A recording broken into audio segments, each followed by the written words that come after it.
વડોદરા સાવલી ખાતેની કેજે institute of engineering and technology college કેમ્પસમાં તારીખ 13 જૂનથી 15 જૂન સુધી મેગા જોબ ફેર 2024નું આયોજન કરવામાં આવ્યું છે। આ જોબ ફેર પ્રસંગે ધારાસભ્ય કેતન ઇનામદાર, ધર્મેશ પંડ્યા, ભાજપના યુવા અગ્રણી કૌશલ દવે સહિતના લોકો ઉપસ્થિત રહ્યા હતા। આ ત્રિદિવસીય જોબ ફેરમાં જરૂરી લાયકાત ધરાવતા અનેક યુવાનોને નોકરીની તક મળશે।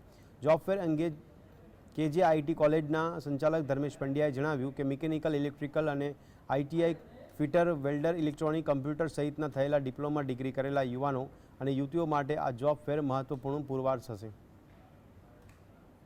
કે જેમાં મેં બી મિકેનિકલ તરીકે અહીંયા અલગ અલગ કંપની જે 4થી વધુ એબીબી, હિટાચી, એનબીસી, ચેફલર 20થી વધુ કંપનીઓ અહીંયા આવી અને મેં જોબ માટે ઇન્ટરવ્યૂ આપ્યું। સમાજની અંદર એક માન્યતા છે કે એન્જિનિયર થયેલાને પણ જોબ નથી મળતી કે નોકરી નથી મળતી। એ વાત તદ્દન ખોટી છે। આની અંદર એકચ્યુઅલ પરિસ્થિતિ એવી છે કે વિદ્યાર્થીને નોકરી નથી મળતી અને કંપનીને સારા ઉમેદવાર નથી મળતા। બંને જગ્યાએ વેકેન્સી છે, કંપનીમાં ઉમેદવાર જોઈએ છે અને વિદ્યાર્થીને નોકરી જોઈએ છે। તો એ બંનેને એક પ્લેટફોર્મ અમે અહીંયા પૂરું પાડ્યું છે કે કંપનીને સારા ઉમેદવાર મળે અને સારા વિદ્યાર્થીને સારા ઉમેદવારને સારી કંપનીમાં નોકરી કરવાની તક મળે।